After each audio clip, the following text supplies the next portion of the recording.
has been a triple shooting Thursday afternoon, yesterday, August the 3rd, near the intersection of Ogeechee Road and West 35th Street.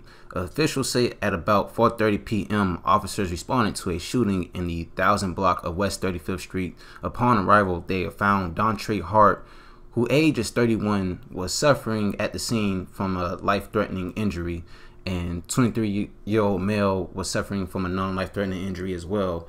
Both were transported to the hospital for treatment. Hart later died from his injuries, so he died at the hospital. Investigators have determined that shooting was a result of a confrontation between Hart, the second victim, and a 23-year-old by the name of Dominique Jackson. Dominique Jackson was also shot during the altercation, and he sustained non-life-threatening injuries. So it was pretty much a three-way dispute that was going on. And also what police are saying is that Dominique Jackson, fled the scene after being shot and was quickly apprehended by officers a few streets away. Dominique Jackson is now facing charges of murder and aggravated assault. And this is the 24th homicide of this year. So I just want to say rest in peace to Dontray Hart, who died at the tender age of 21. And about this situation, usually it'll say more than just a confrontation. Usually I would hear more about the situation, about why the victim was shot or killed, but it just says confrontation, so I'll just leave it at that. Now on Wednesday, August the 2nd, the Savannah Chatham Narcotics Team, with assistance from the Savannah Chatham Metropolitan Police Department, conducted a by-bus operation at 5 Seneca Road on Wednesday around 5 p.m. This operation comes after an ongoing narcotics investigation.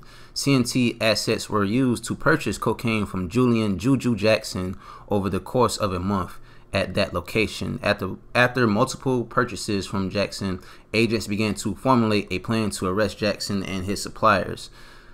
Metro Police SWAT was requested to help with a vehicle takedown on Jackson and his distributors.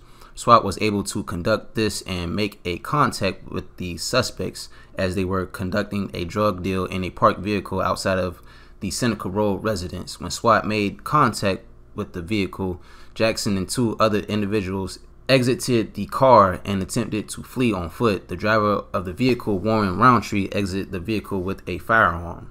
Roundtree was subdued and arrested. Jackson and a third suspect, Javante Wright, were arrested after a brief foot chase. All three suspects were taken into hospital for treatment, were medically cleared, and then later taken to Chatham County Detention Center.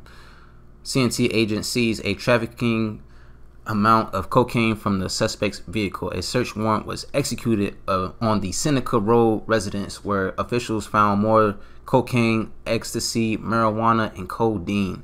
So yeah, them boys raided the trap house. But anyways, the firearm that Roundtree had in his possession was found to be stolen. Julian Jackson was charged with trafficking cocaine, sale of a controlled substance, possession of a firearm during the commission of a felony, possession of a firearm by a convicted felon, and obstruction by resisting. Warren Roundtree was charged with trafficking of cocaine, possession of a firearm during the commission of a felony, and possession of a firearm by a convicted felon. Javante Wright was charged with trafficking of cocaine, possession of a firearm during the commission of a felony, possession of a firearm by a convicted felon, and obstruction by fleeing. Additional charges are pending on all three suspects. God damn it, man. They raided a goddamn trap house. I was trying to buy some drugs, man, and I guess it all went sour. Nah, I'm just playing. That's a joke. Okay, now, there you have it.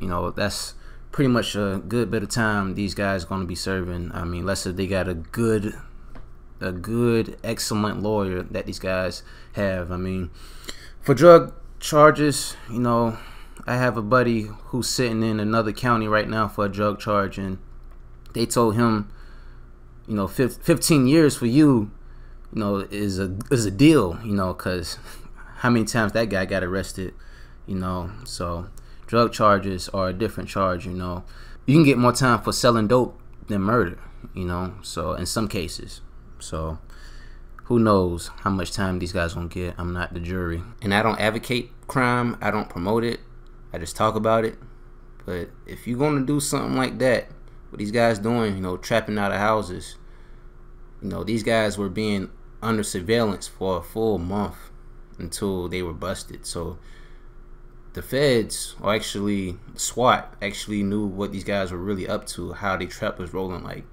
So it's one of the things about being a drug dealer. You just have to really know who you serving. You know, most people who are in a drug game, they just serve anybody. So, you know, like I said, I don't tell people how they run their business, you know, their crime business, because I don't give a shit.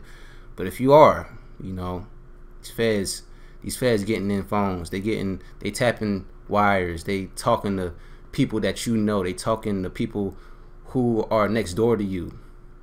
People that's next door to you are snitching more than likely, and that's probably how these guys were caught.